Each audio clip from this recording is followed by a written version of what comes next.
Health અને life insurance ઉપર જીએસટીના દરો ઘટવાની આશા વધી રહી છે। સૂત્રો પ્રમાણે 9 સપ્ટેમ્બરે થનારી જીએસટી કાઉન્સિલની બેઠકમાં ઘણા વિકલ્પોની ઉપર વિચાર થઈ શકે છે, જેમાં એક વિકલ્પ વાર્ષિક 50,000 રૂપિયા સુધીની પ્રીમિયમ ચૂકવણી પર ફક્ત 5% જીએસટી લગાવવાને લઈને છે। સમાચારની વધુ વિગતો લઈએ સંવાદદાતા આલોક પ્રિયદર્શી પાસેથી। आलोक जी, जीएसटी को लेकर क्या अपडेट आई है? बिल्कुल, देखिए, हेल्थ और लाइफ इंश्योरेंस को लेकर अगले हफ्ते सोमवार को होने वाली जीएसटी काउंसिल की बैठक से राहत भरी खबर आ सकती है। सूत्रों से जानकारी मिली है कि इस बैठक में जीएसटी दरों को घटाने को लेकर चर्चा हो सकती है। दरअसल जो बड़ा प्रपोजल है वो ये है कि 50,000 रुपए तक के सालाना प्रीमियम पर जीएसटी दर को घटाकर 5% किया जाए, ताकि लोअर और मिडिल क्लास को राहत दी जा सके। हालांकि जो फिटमेंट कमेटी है उसमें अभी तक कोई ठोस सिफारिश नहीं की है और अलग अलग कई तरह के विकल्प पेश किए हैं, जिस पर जीएसटी काउंसिल की बैठक में डिटेल में चर्चा होगी। अगर विकल्पों की बात करें तो सबसे पहले अगर हम लाइफ इंश्योरेंस की बात करें तो वहां पर सिर्फ टर्म इंश्योरेंस पर राहत देने की बात की गई है और इससे करीब 213 करोड़ रुपए के रेवेन्यू लॉस का अनुमान किया जा रहा है।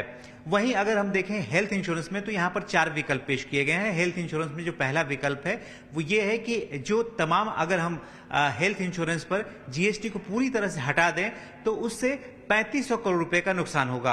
अगर दूसरा जो विकल्प यह है कि सीनियर सिटीजन को 5 लाख रुपए तक के कवर पर अगर उन्हें जीएसटी एग्जम्प्ट किया जाए तो उससे 2100 करोड़ रुपए का नुकसान होगा।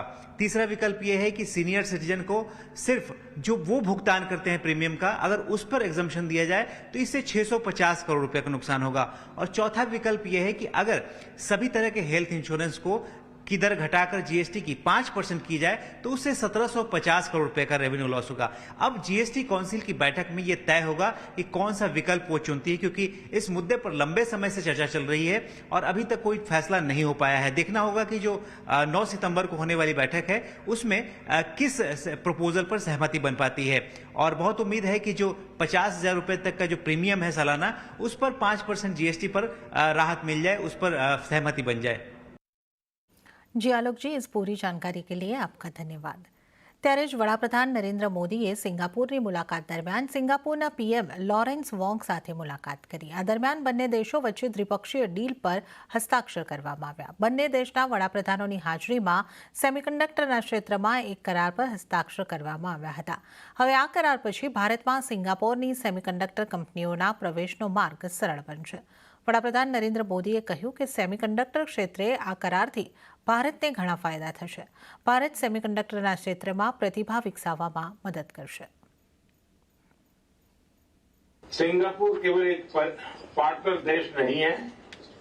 सिंगापुर हर विकासशील देश के लिए एक प्रेरणा है। हम भी भारत में अनेकों सिंगापुर बनाना चाहते हैं और मुझे खुशी है कि हम इस दिशा में मिलकर प्रयास कर रहे हैं। हमारे बीच जो मिनिस्टरियल राउंड टेबल बनी है वो एक पाथ ब्रेकिंग मैकेनिज्म है। Skilling, digitalisation, mobility, advance manufacturing जैसे सेमीकंडक्टर और एआई, हेल्थ केयर, सस्टेनेबिलिटी और साइबर सिक्योरिटी जैसे क्षेत्रों में सहयोग की दिशा में ये इनिशिएटिव की पहचान बन गई है। તો આ તરફ રશિયાના રાષ્ટ્રપતિ વ્લાદિમીર પુતિને કહ્યું છે કે જો ભારત, ચીન અને બ્રાઝિલ મધ્યસ્થી કરે તો તેઓ યુક્રેન સાથે શાંતિ મંત્રણા કરી શકે છે। સાથે જ એક સવાલના જવાબમાં પુતિને કહ્યું કે યુદ્ધ શરૂ થયાના થોડા જ સપ્તાહમાં રશિયા અને યુક્રેનની વચ્ચે ઇસ્તાંબુલમાં એક પ્રાથમિક સહમતિ બની હતી। આ સહમતિના આધાર પર વાતચીત ફરી શરૂ કરી શકાય છે। તમને જણાવી દઈએ કે ઇસ્તાંબુલમાં રશિયા અને યુક્રેન વચ્ચે જે સમજૂતી થઈ હતી તેને ક્યારેય સાર્વજનિક કરવામાં આવી નથી।